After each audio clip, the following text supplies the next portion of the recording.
Good morning. It's 10:30 on January 15th. This is the Fire District 21 Board of Commissioners regular meeting. Call to order, and we'll start with the Pledge of Allegiance. I pledge allegiance to the flag of the United States of America and to the republic for which it stands, one nation, under God, indivisible, with liberty and justice for all.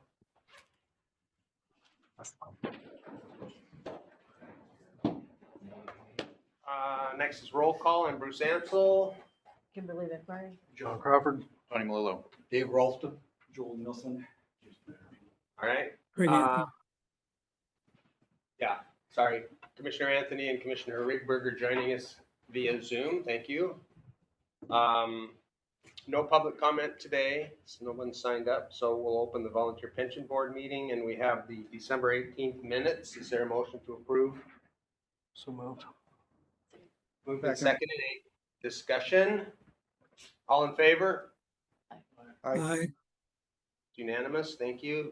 Chief, we have the invoice voucher for the yearly pension and disability dues. Yes, for $2,800, it's a pension of $90 and disability dues of $50 per member. Okay.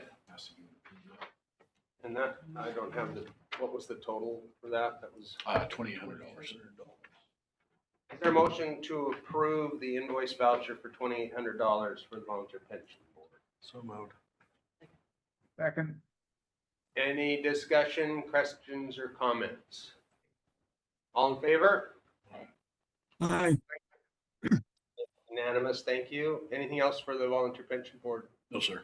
Okay, we'll adjourn the Volunteer Pension Board meeting and open the regular Board of Commissioners meeting. The first item is the consent agenda, which includes the December 9th work session minutes, the December 18th public hearing, January 5th levy work session, the financial reports, the vouchers, and I will read those in. The county doesn't get our numbers in January. Correct. And that is normal, correct? Every year. Okay. Yep. So our total expenditures for January was $1,222,000, $201.72. Our direct deposit payroll, $486,686.55. Payroll taxes, $118,082.62. Benefits voucher, $269,104.91. Child support voucher, $1,386. Monthly expenditure voucher, $309,731.03.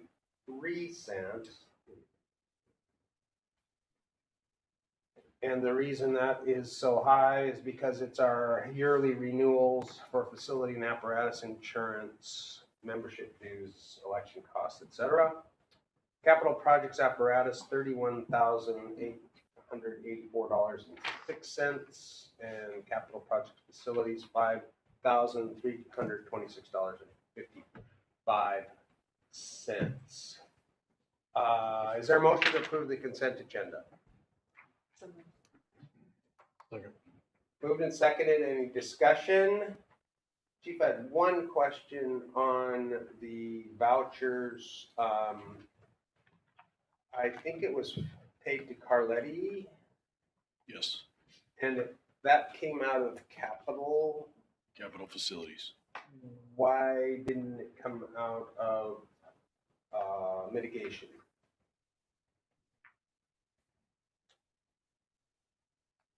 I had not considered taking it, requesting that it come out of there. The previous voucher for Carletti had come out of capital facilities.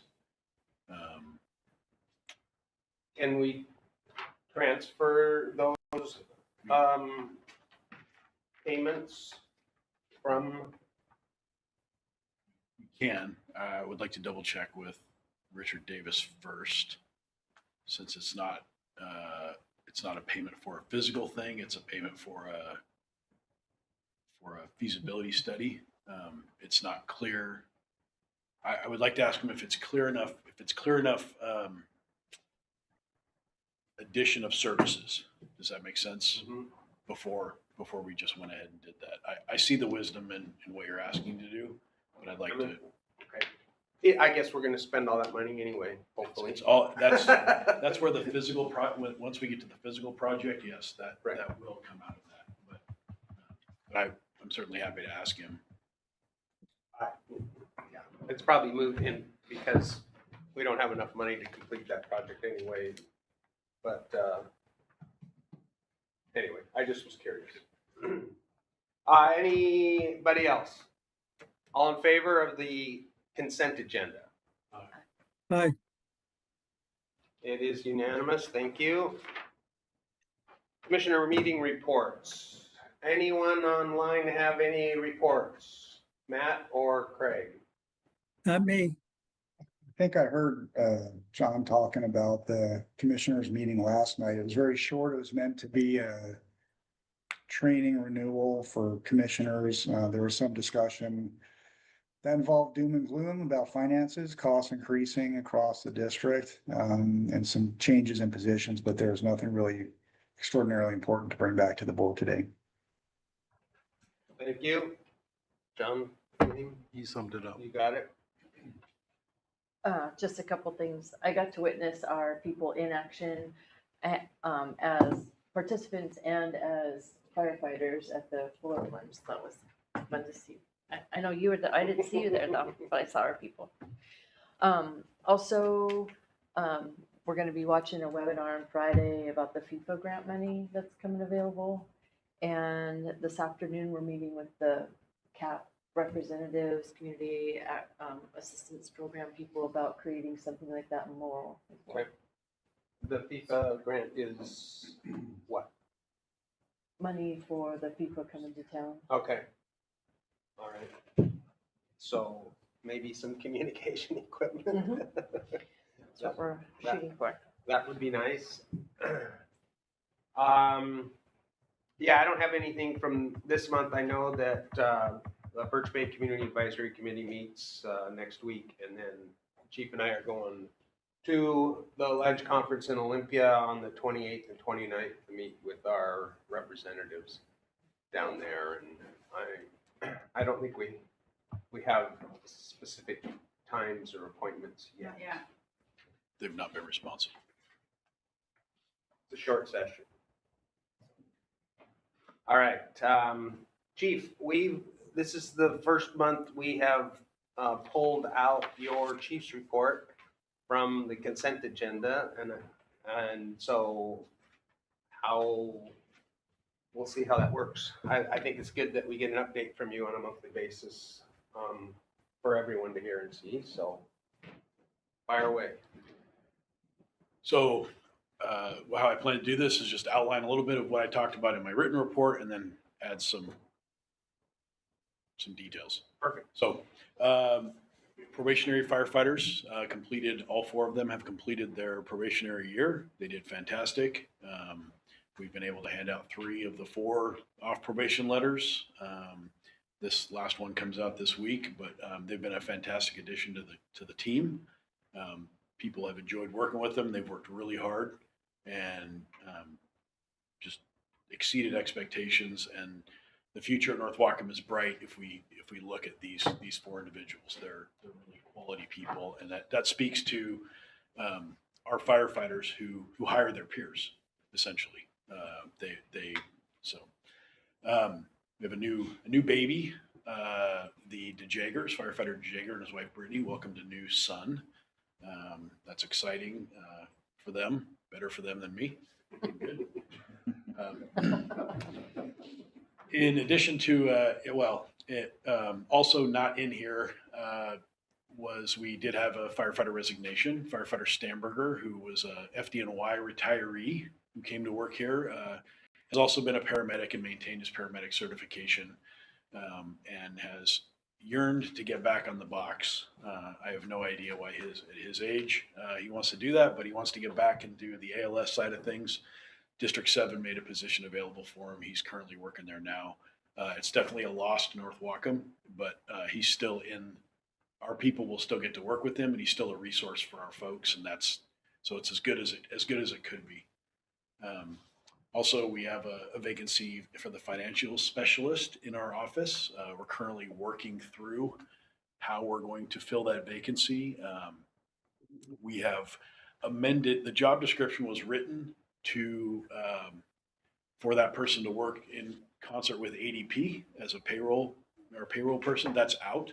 So what we've done is we've amended the job description to take out any reference to ADP. We're preparing to post it on Friday. As you know, our HR person is kind of doing double duty in finance. So getting her, she's got to have the bandwidth to get it out there and get things prepared. We're doing our best to help her, but it's obviously been an increased workload on everybody. So we will be posting for a financial specialist. I would say the earliest we would have that vacancy filled is March 1st. We will do a similar process to last time without maybe some of the substantial testing. It will be a resume and an interview, and I will talk with the board chair about whether he'd like board representation on that panel or how he'd like to move forward. Apparatus continue to be a struggle. Ryan, our mechanic, is doing a fantastic job at keeping things on the go, but when your fleet, when the age of your fleet is older than the average age of your firefighters, it gets a little difficult. Tender 61, the large capital apparatus expense you saw was tender 61 was having some pump trouble. It is a over 25-year-old tender, but with no prospects or funds to replace it. When we took it in for service, we took it to Hughes Fire Apparatus, needed some specialized looking at by one of their experts, and it was determined that it needed a new pump. So that cost was just right around $30,000.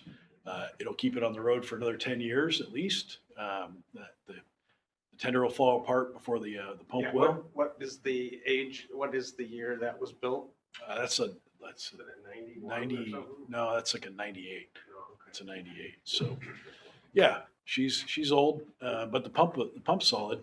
And the reason we had to get a whole new pump was because the pieces and parts for that pump are no longer made, and there was no replacement parts for what needed fixing. So you also see in my report that age 63 was involved in a fender bender. They were rear-ended returning from a call, actually in another district. And that's going in for repair. It was minor. Nobody was injured. We followed, as we do with any of our accidents, we follow all our accident reporting policies or post-accident policies. Totally the fault of the other driver. But it was just with how many miles we're putting on, we are bound to have these kind of things. And it just goes to show that what our folks are out there doing.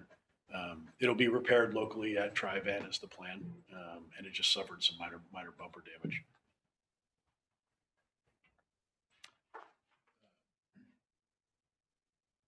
Facilities update. We'll have an update for Station 63. We just had a meeting with Carletti. The call volume for the end of the year. Let's see. I had that just close here. So we closed out 2026. Oh man, 2025 with Just a few calls under last year. 5966, 5986, excuse me. Calls, 5,986 calls. Again, it just shows we're making it work with what we've got, but we're hanging on by a thread. Our people are doing outstanding. That's 5,000 times they're interacting with them, at least 5,000 times a year they're interacting with a member of the public and doing so professionally. And like I've said before, they make me look better than I deserve. But it's a testament to what our firefighters continue to do year after year. Do we have a year-end number for our concurrency percentage? Was it over 30%? It is right around 30%. 1 second, I can pull that up. Bruce, I looked at the data for the year, and Blaine, the downtown Blaine response area was at 41%. Birch Bay response area for the downtown area, and that area was, I think, about 39, and Semiahmoo was in that 39 or 38 range. So that, again, sometimes percentages are hard to wrap your head around, but that means 4 out of 10 times in Blaine, the respondent unit wasn't coming from 61. Thank you. Yeah, and it's not getting any better, that's for sure, 42.58% for the year. for the year, district-wide. Thank you. We do, Jenny and I have been working on the responder newsletter that goes out. The strategy we've come up with is every other month, the headline article or the main article will come from me, and it'll be in reference to a kind of a technical aspect. The March newsletter will have, so I did the January one. The March newsletter will be about concurrency and what does that mean, and what is that, like the definition of that word, and how does it affect the person that calls 911. So Yeah, it should highlight response time increase. yes, and how what that means is that your neighborhood fire station is not coming to you. Is that it? That's it. Questions, comments for the chief? Excuse me. Hearing My seen only none. comment is, I think it's a great idea to have this pulled out separate. The concurrent issue. Chief. No, Or the chief's chief's report. You guys are paying attention. Thank you. All right, local 106. Stand up, we got such a crowd. I know, yeah. It's unusual. As it's been mentioned, we had, I think, 4 people do the polar plunge. Sorry, we didn't break the world record, but maybe we'll try again next year. We are continually doing stair climb fundraiser efforts at some of the local grocery stores and getting our name and our sign out there. We also made a donation from our benevolent group for the flood victims recently, and as well as a family whose house burned down on Christmas. And then Rob is nice enough to compile all the names and lists. So these are our top responders per month, per quarter, and then the top 5 of the year, with Dylan Witzel going on 698 calls. So he was the most in the district. And we'd like to start hanging these up in here as we have the most public meetings and public space. So we'll get this hung up in here, and thank you very much. On to another year. Thanks, appreciate that. Our marshal's report. Good morning. Good morning. For marshal report, like what was written in the document that I sent in. The first one is still assisting Whatcom County Fire Marshal's Office with investigations due to the fact that the one person who is certified to do investigations is currently out on maternity leave. So I'm still doing 1 week a month to assist with those. The de-annexation of the Grandis Pond property is still in holding at the commission review, which should end on January 26th, and we'll know a little more about what's going to happen with that. Blaine Marina, used to be 2 boathouses at Blaine Marina. One was protected with a sprinkler system, the other was not. We've been working with them for the last, I think, 20 years, trying to get a sprinkler system put in that building, and they finally decided to take the building out. Wow. So the first boathouse is now no longer there, and they're already installing just the regular, like, open slips docks, so there won't be a roof over it anymore. So they're not losing any revenue there, or spaces for people to rent the boats, or rent spaces for their boats. Other than that, I'm still continuing with the training of the replacement for me. Chris Hollander been coming in. We're working on approving inspection reports, learning code book knowledge, public record request, how to fill those. And other than that, there's also, I've noticed now in the spring, the building is starting to progress again, for construction of, businesses. And I've noticed an increase in the last few weeks of SEEP reviews coming in, and also plan reviews and scheduled meetings to go over the plan reviews. So we're picking back up again for the next building season. Is there a concentrated area for that, or is it kind of all over? There seems to be more in the county coming up this year. Last year, I know the county was pretty quiet. I didn't see much, and now they're starting to come in more countywide. There's a planned subdivision coming up over on Ham Road. There's 84 acres, and they're going to divide it into 8 10-acre parcels, roughly, and plan on putting homes in each one of those. Any questions for the fire marshal? All right, thank you. Unfinished business, Birch Bay Station 63. You folks had a meeting with Carletti a couple days ago. We did. Both Chief Intervene, Firefighter Brodner, and I did meet with Carletti. And again, it was kind of an opportunity to give our input on the current development that they've been doing with that, kind of looking for some guidance and reassurance and questions.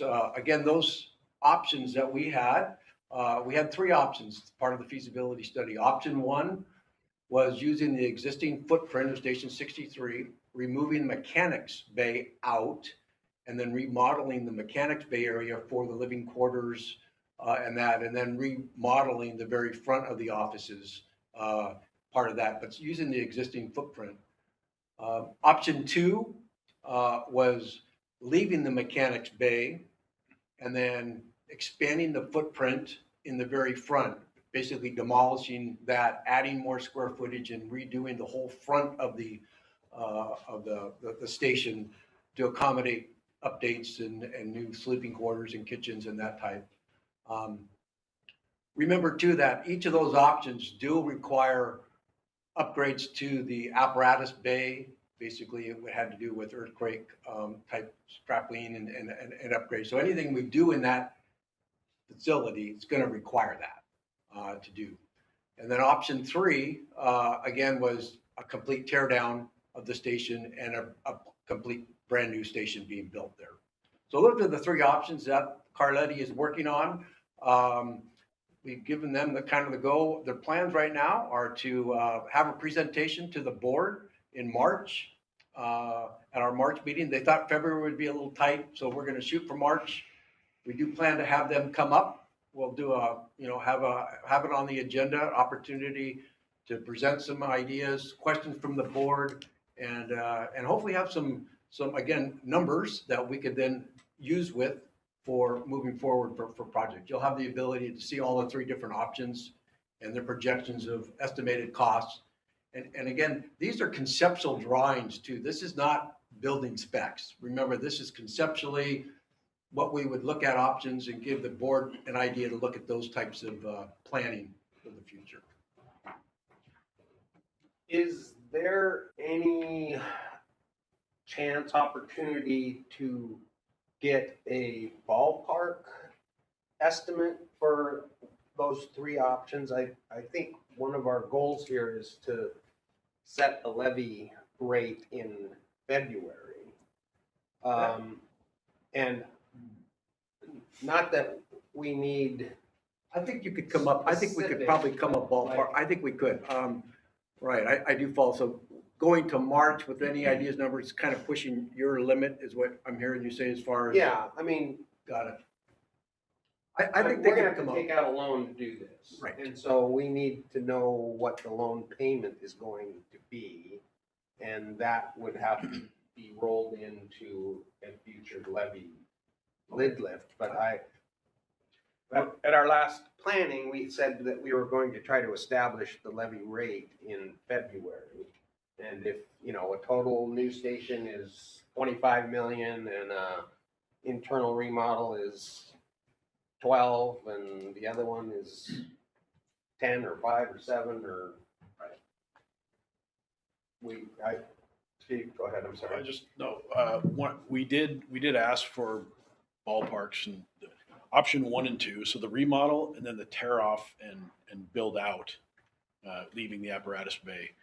They were not prepared to give us numbers for that.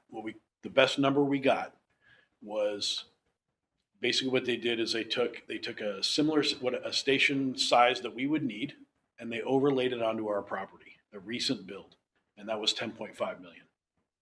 For a total new station. That's what I heard. That's the number I wrote down. So a remodel would be 10.4 million. Well, now what I didn't ask, but one of the things we did ask, was that property that they owned, and the answer was yes. What I didn't ask is, was there tear down? Did that include any tear down costs or demolition or disposal? And I don't have that. I don't believe it did. I believe it was raw land that they owned. So we would be looking at additional to get rid of that brick is going to be a few bucks. Just put a free sign out. People come. If it was firewood, it might work. It works at my house. So that would be at least a number to look at. I mean, yeah.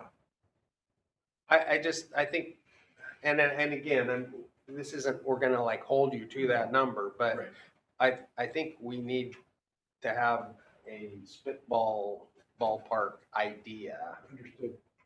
And if that's a cost per square foot Yep. estimate, which I think, gosh, what was it at, That might be 700 or I something don't, like that?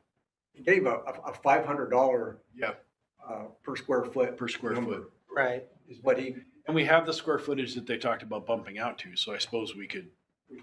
kind of use Yeah. that too, right? I That mean, was, if you're talking, that was new. That wasn't, Right. right. if you rip that front off, how many square feet are we putting in there? I mean, just Right. for planning purposes. And Bruce, just to piggyback onto that, are we also getting the ballparks for the leases of all the different vehicles that we're gonna wind up needing as well?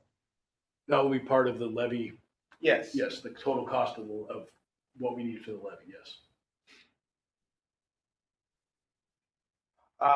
Okay, so maybe we can get a ballpark number by February and then we'll have a presentation in March. Yep.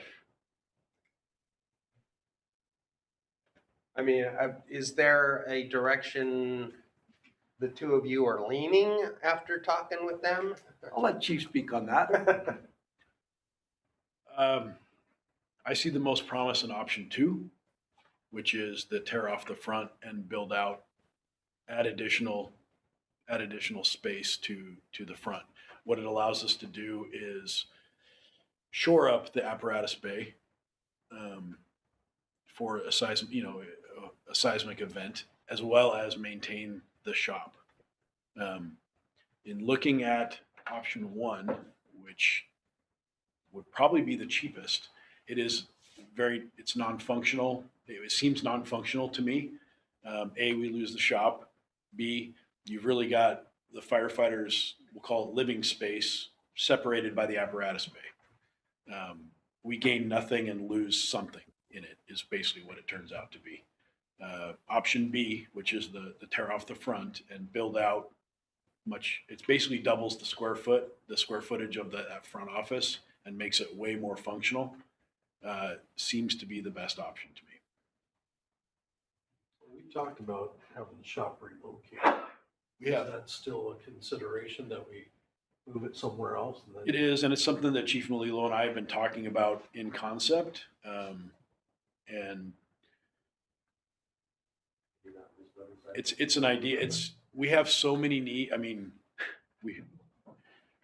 we've got to get the people out of 63, and we've got to focus on that and make that happen first before we can and secure funding going forward past in 2027. That's got to be I hate to sound short-sighted, but I truly believe that's where we've got to focus our energy right now and focus on getting those projects complete. If we are planning on farming out more of our mechanical work, also the need for a newer, better, bigger, faster shop isn't May go away or become moot. as big as it might be. Like if we had a second mechanic or something like that. Any other questions about 63? Everybody happy? I just want to make sure that we allow that room for future growth, even though we're not in a position to grow as an organization right now, whatever is decided on, it just has, the consideration needs to be that we're not going to put a bunch of money up front only to have that need change within 3 years because we didn't account for the future growth. That's my primary concern right now.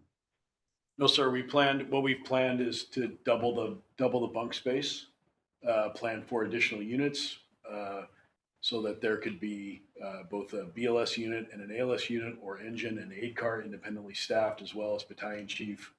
All, so that there is capacity. We are not building it for what we need today. We're building it for what we need tomorrow. And a brand new roof. And a brand new sloped roof, no flat roof.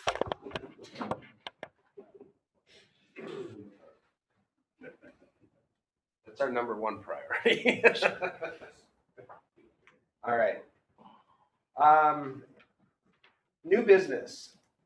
All right, we talk about, every year we talk about board elections. So if you want to elect a new board chair or vice chair, this is the time. And then outside meeting representation. So we've got Blaine City Council, which I know that Commissioner Anthony has been involved in, and I know that they don't always have issues that are pertinent to what we do. I guess the question would be, maybe we need to be there and tell them what we do if we could get a spot on their agenda. I don't know how difficult that is, but it seems to me in Blaine that we don't exist.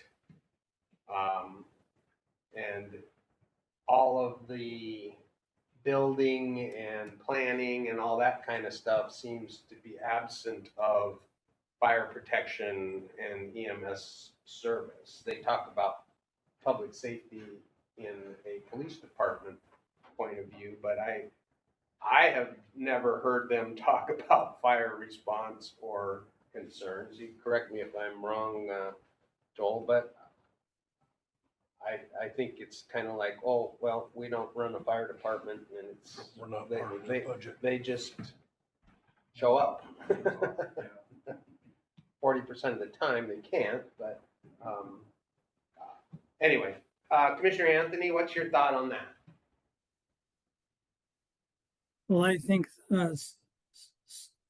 several points. One, I'm going to move more toward reviewing the agenda and only going if I think something's really germane to us, which I imagine I'll go to probably average one a month. Two, from the perspective of what Blaine thinks.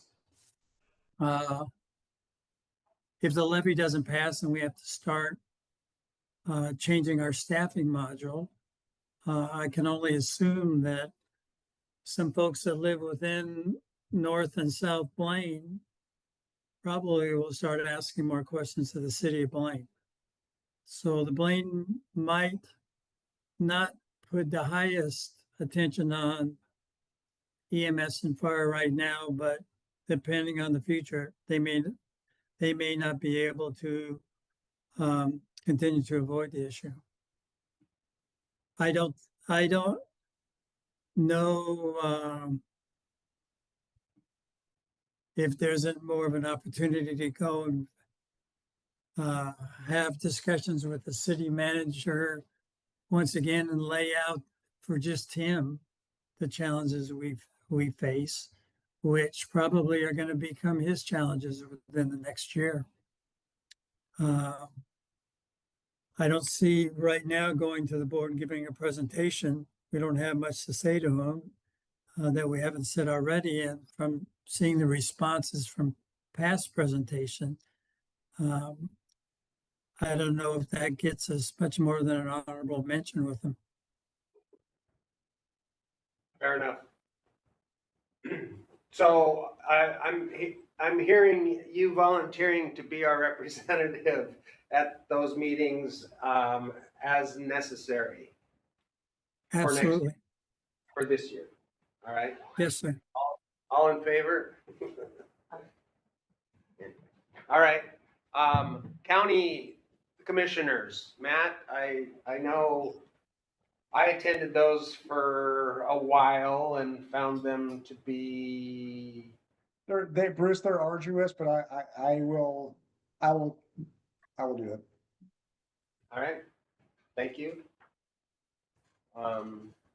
I continue to be on the Birch Bay Community Advisory Committee as a fire department representative. What else do we have? Is there anything out your way that we can get John on? I'm meeting with the CAP people today to see about creating something like that in Morrill. They will be an interesting fact-finding mission. And you continue to be sort of a liaison with grant funding and that. I know we haven't been very successful for various reasons, but I'm assuming you want to continue with those opportunities as they present themselves. We have a couple of new opportunities for 2026. Chief, was there a webinar on something on that FIFA deal? Tomorrow. Oh, that's, I've been to one already. Commissioner McMurray's going to the one tomorrow. Oh, that's right.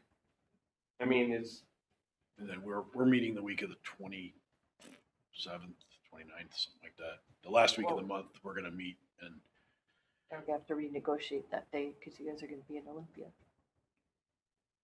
we're going to meet and we're going to submit a grant application. And there's about a $23 million worth of grant funding opportunity to agencies affected by FIFA, by the World Cup. sure. A little bit unclear as to how much has already been earmarked for King County, but we're going to give it a shot. And it's an abbreviated process. It should happen relatively quick. We're going to focus on one thing, portable radios, just like we always do, in hopes that we can, we're going to use the Taylor Swift concert border crossing fiasco as part of as kind of an example of what we deal with. But we're going to strike for funding for portable radios. I think I read they'll have confirmation by February 23rd. Yeah, it's pretty quick. It's a quick. All right. Anything in your neighborhood there? No, I don't know. You're just sort of our ad hoc. You seem to. The school district, I'll just keep it at the school district level, so All right. keep you updated. But you tend to have tentacles in multiple places. And, I'll be somebody's backup if they need it. all right. So board chair and vice chair, any ideas, questions, comments, recommendations? Seems like you're doing a good job. All in favor of Bruce? Aye. Aye. All right. How about vice chair? Kim's been doing a great job. In favor of Kim? Aye. Aye. This is such a democratic process we have here. All right, we will continue on. I don't plan on going anywhere this next year, so in regards to the board vacancy. All right, we have a resolution next. 2026-02. It's a public records index analysis, and I'm just curious what this is and what it's going to accomplish.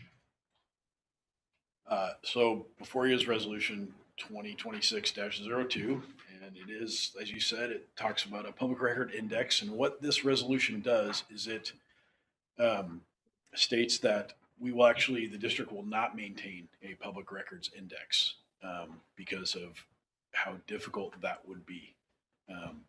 This refers to a state, an RCW, that requires public agencies to have a index of every single public record that they have. Based on, So it's a table of contents for every record that we have. and you maintain it, you continue to add to it.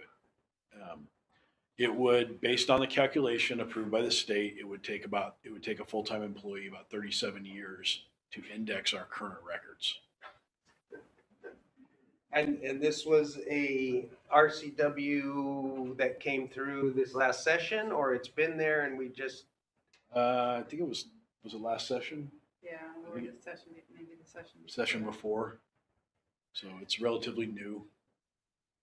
and the goal of this, Is to make it easier for people to find public records. okay, This would give the public the ability to look through the title of the record itself versus saying, I would like things related to this, so they, and trusting that the public employee is going to pick the correct records. okay.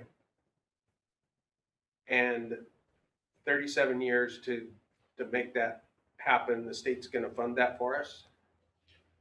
They didn't offer. Okay. And Gotcha. what's the ramification if it's not kept? Sorry? What's the ramifications of not creating that? I can't say that I know what the ramifications of it is, but this is a way for smaller public agencies, up to medium-sized public agencies, to say that we are not, because it's burdensome, we are not able to create this index, and therefore we're not required to. So the state does give us an out. Okay, thank you. What percentage of fire districts or small, is this for just fire districts or it's any public agency? Any public agency, to my understanding. Okay, so what percentage of public agencies would not be able to make this happen? I don't have that number. I heard as high as 70%, but. 100% of this one. Sorry. I like that. Now, that's not to say that if somebody puts a public records request in, that we wouldn't try our very best to fulfill it. Oh, I know. We always have. Sure. Yeah. Right, I was gonna add that as well. This is not a, we don't have to do it. Right, This is just that we can't create We have to this. we can't create an item by item listing of what we have. All right, first of all, is there a motion for resolution 2026-02? Moved. All right, is there a second? Moved and seconded. Does anyone have any other questions? I guess I'm kind of out of order because I always discuss these things before we have a motion on the table, but that's my problem. I apologize for that. Anybody else, questions, comments? It sounds like the state has asked all public agencies to create this to help with public records requests. It would be economically burdensome on our district to do that, and the state provides an ability to opt out through this resolution. We would still fulfill public records requests to the best of our ability as we have in the past. Does that summarize it? Yes, sir. Comments, questions? All in favor? Aye. All right, unanimous. Thank you for bringing that to our attention. We have a warrant to cancel 2026-03. What was that regarding? It was the vendor, so we paid the direction of systems design, medical billing. We made a refund to the wrong person. We issued a refund to the incorrect company. Okay, for the grand total of $33.44. Correct. Okay, and so we're canceling that warrant. Is there a motion to approve resolution 2026-03 canceling the warrant for $33.44? So Moved and seconded. Any other discussions or questions? All in favor? It's unanimous. Thank you. Levy lid lift is our next item. Chief, at our planning levy meeting workshop, we asked to see if there were some potential numbers. Were you able to compile any of that yet? Not between that meeting and this meeting. Okay. My goal is, February is when we would have those numbers. Okay. So, my memory serves me right, I think we were going to, as a board, at this meeting, decide whether or not we wanted to have a levy lid lift and when we wanted that levy lid lift to occur. So, I'm open for suggestions.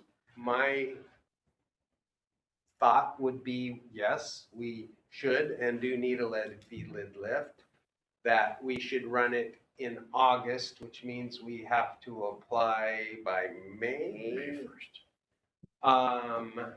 That we would set the levy lid lift amount at our next regular meeting.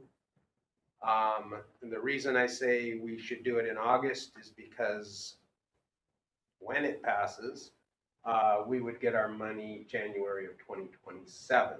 If we go past the August date, it would be a full year, January 2028, before we would realize any of the tax benefits. So, anyone else?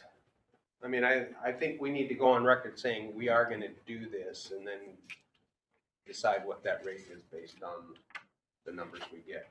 Commissioner Anthony, your comments? Well, I definitely think we need to go forward.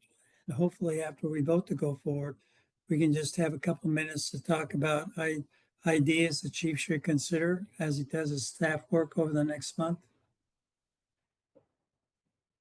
So I'm all for going forward. Okay, so is there a motion to move forward with a levy lid lift for the August election? So moved. Any discussion about that? Well, Commissioner Anthony? I was excited at the workshop to have a completely new thing introduced that I had not spent any time thinking about. And it was about Station 72. Most certainly don't want to add 72 to the levy lift. But I think we need to start the process of what are the benefits of staffing Station 72? What entities benefit from its staffing? And also potential cost sharing of Station 72 with the entities that would benefit. So I don't know if there's a way to identify in the levy lift a bit of funding for investigating the Station 72 issue, but at that last meeting we had, it got me really thinking about what's the impact of 72 mean to District 4 or to Linden or even Blaine and Birch Bay, because it'd be one less engine that's coming up Meridian when there's something going on in Linden. So I don't have any idea based on response data that's truly is available. It just takes, if we have the ability on staff to just do a high level view on is Station 72 something that we need to think of in a time horizon of a year or two, or in 3 or 4 or 5, even to the point of, um, if this levy lift took care of some of the issues we are in dire need of, I frankly could see the idea of running another levy lift in the next couple of years, really focused only on 72 once we determine what our share would be if there was some kind of cost agreement between agencies. So I just like not to lose thought of some of the Station 72 issues. That's it for me. Matt, you already mentioned that you wanted to make sure we included some apparatus needs with the station needs. Anything else that you want the chief to report back on? There really isn't. I think it's all been covered a lot over the last year. We've been talking about different things that need coverage. You know, for me, I wanted to see that triaged list of priorities. I know that really, it's nebulous at best right now. And I think just for full transparency to the public, at some point in time, we need to be able to show exactly how the dollars will be spent. That's it. John? We've covered a lot in the last couple, 3 months about it, so I'm happy with going ahead and putting it on the ballot. So we need to do something. I think this is the right thing to do. I agree. We need to move forward. My request would be the list that you're working on and the rates. Would it be possible to have that like a week or two Yes. prior to our meeting so we can So you can look at digest it Yeah. and have Yes, that prior to making a absolutely. deciding on what our rate's going to be? Okay, so motion to do a levy lid lift in August. All in favor? It's unanimous. Thank you. Commissioner, if I could add one thing, I didn't want to speak while the motion was on the floor, but something that just popped in my head too that I think I'm going to work with Chief on, and him and I haven't talked about this, but the discussion about 63, if 63 really does get completely ripped down, we have to figure out a way to provide response and relocate that crew. I'm seeing an opportunity potentially, and maybe this involves mitigation funds or further discussion on the levy, and I'm thinking out loud here a little bit, but if we prioritize Station 62, not only for the levy and for the Semiahmoo community, as we've kind of been discussing along with all this other stuff, but I'd also put an emphasis on it to be the temporary housing of the 63 crew to still provide response in that area as best we can while 63 is being rebuilt. So I just want to put that out there. But again, this is new information that just popped in my head that I think Chief and I are going to work on. It's something we've been discussing. It's been part of the Carletti discussion. So Yeah, you either move temporary housing onto site. the site, i.e. a couple of mobile homes, or you put $300,000 into Station 62 and make it habitable for the crews as well. Is there a place where the battalion chiefs could go? Could the BC come here? Is there BC room here? Could come here, yes. Just, I mean, if we run into too many people in too small a space, Yeah. to relocate the BC Yeah. BCs office could come here here. on a interim basis. I don't know if that would be a more central response location anyway, but something to consider.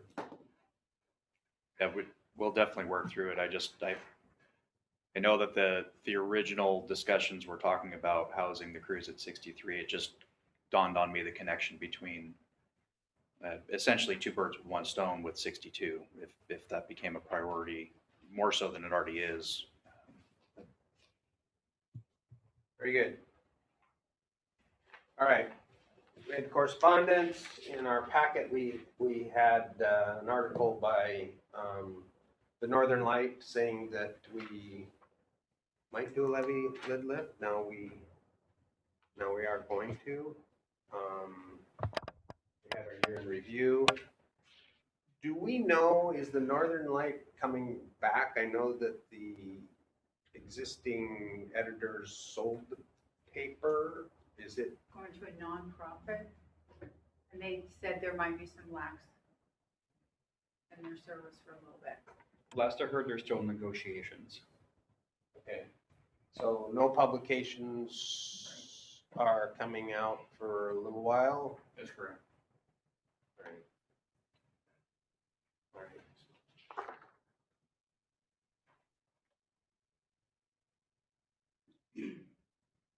Our next board meeting is the 19th of February.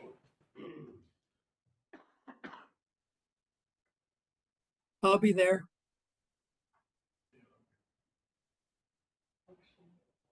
Everybody good? All right. Agenda, next meeting, Station 63. Levy, lid lift, hopefully establishing a number, a rate. Anybody got anything else for next meeting that they want to address? I just have a question on the levy lift. When will the public have any information about what we're going to be talking at the meeting? Because we have quite a few people, I think, that are real interested in this. Are they going to have any inkling over the staff work? Does it go up on the web page, or how are people going to know? One, I guess they watch the agenda, but when do they get to see what we're thinking about, or they just see when they come to the meeting? Well, typically, there hasn't been a lot of interest, so I can't say that we have a great vessel for getting it out to the public beforehand. The board packet is sent out ideally 48 hours before the board meeting. And that is also, the announcement is sent to the media, which includes a number of people. It's the board packet's a public document. It could be requested. Commissioner McMurray asked for a due date for at least the levy lid lift plan of a week prior that would go to the commissioners. I'm happy to send that to partners, friends, neighbors that have shown interest. Well, I know that the Semiahmoo folks are having bonding going on with the union. The feedback from what I hear from the community is they're really excited and ramped up about this. When does the union get to see, typically, when does it any of the work behind the agenda, or they're in the same boat that they just get it the 2 days before? They get it the 2 days before, but the Semiahmoo group is represented here today. She's 2-0 as far as levy lid lift meetings go, which is her streak continues. And so, I would certainly send it to Ms. Alderstein when it comes out to the board, which would be the week prior, and the union could get it at the same time. That'd be great. Thank Not the you. board packet. I'm talking about, Commissioner McMurray gave me a deadline, the levy specific information so that would go out to the board. That from me, that would go to the board, and I can send it to the Semiahmoo group and the union all prior, so that they can chew on it and come on in and give us their thoughts on the day of the board. Not your board packet, I promise. She was like gonna run out screaming here. Yes. I think as open as we can be with our constituents that are interested is important. Yep. But also, when we announce this meeting, we should include that we intend to establish a restoration of the levy rate.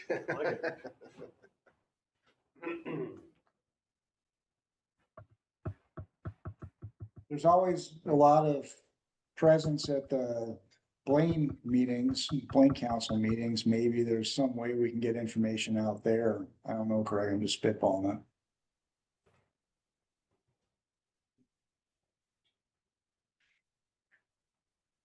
I mean, I don't think it's a bad idea to communicate with people we provide service to.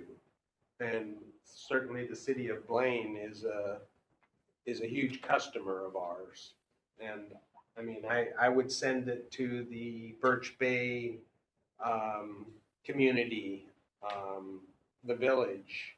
They have a newsletter that comes out weekly in the village that, and I know plenty of people who could push out information for that. I've already been asked, when are you gonna send me stuff so that we can get it Would out? it be possible to get a word in at one of their meetings to discuss it? Yes. Alls I need to do is ask.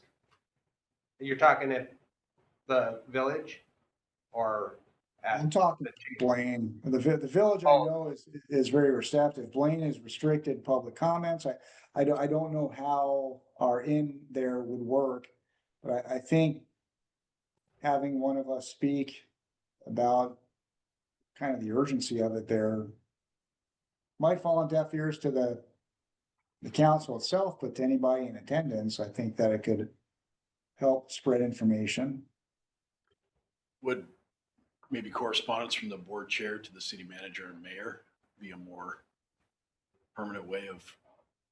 We can do a written correspondence with the city, but also I think it would behoove us, one of us to have a public comment, a week or two before our meeting, just informing them publicly that we intend to restore our levy rate. And Memory, what ramifications that means for downtown Blaine. I can't say that it has, well, it does have a lot of ramifications for downtown Blaine. There's a significant amount of ramifications for downtown Blaine and the residents that will all be impacted by the services that our agency can provide. Last time, Bruce, I recall you mentioning that we had submitted a letter to them before that it wasn't even really acknowledged in their meeting. So I don't believe that sending a letter has any teeth to assist us in this process. But I do think somebody speaking there could potentially have an impact if the right message is crafted. The only reason to send a letter would be to be on record in writing that we told you so, sort of.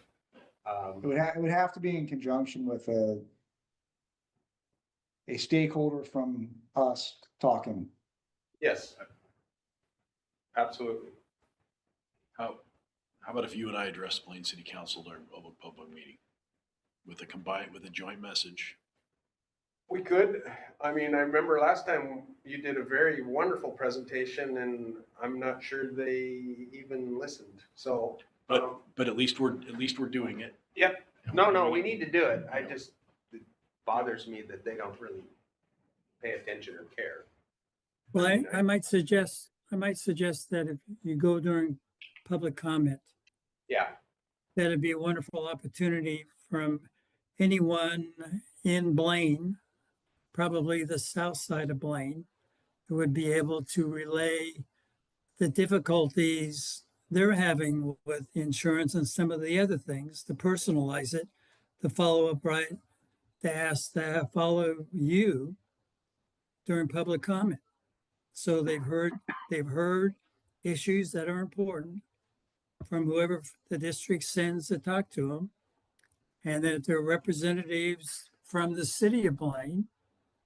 that can bring it home to the real impact to residents as the system exists now, let alone if there isn't significant funds to even maintain what we have. So if there is someone that was interest, that wasn't just us guys, that could personalize this to a city resident, I think that might perk them up a bit. I think that's a I great yield. idea. I yield. All right. Our next item is executive session, for RCW 42.30.110 subsection G to evaluate the qualifications of an applicant for public employment or to review the performance of a public employee. It is 11:36. I'd like to take a break here for 5 minutes and then reconvene in executive session for probably about 30 minutes.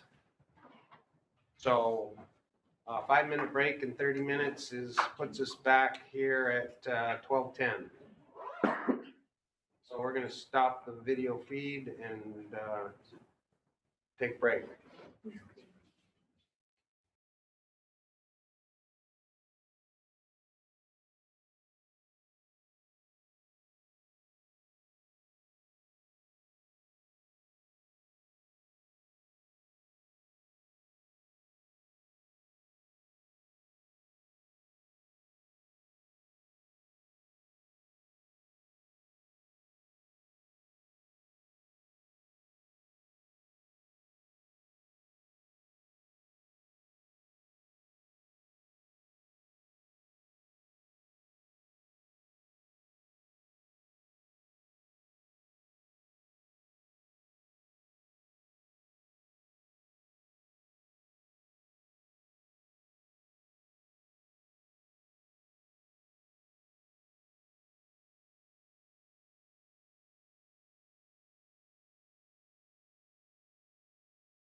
All right, reconvene after executive session. It's 12:30.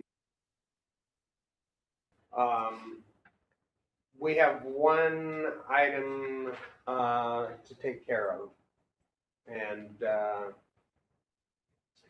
Chief, you had a recommendation for 3 of the administrative staff. Yes, for non-uniform staff, based on, well, we went through contract negotiations with the union. And then, but looking at administrative staff, we didn't do anything for them for any kind of cost of living. So I would recommend that we do a cost of living equal to the Social Security COLA, which I believe was 2.8%, to be paid out over the next 11 months, so equal for 2026. It would not be used, that number would not be used going forward. That would be, any subsequent raise would be made off 2.8% for the year, so that it would kind of reset everything correctly. All right, so I will make a motion to approve a 2.8% cost of living increase for the administrative personnel, the 3. Second, Administrative secretary, HR, and mechanic. So moved for 2026, 2.8% cost of living. It's been seconded. Any other discussion? All in favor? aye. Unanimous. Thank you, Chief. Any other business before the board?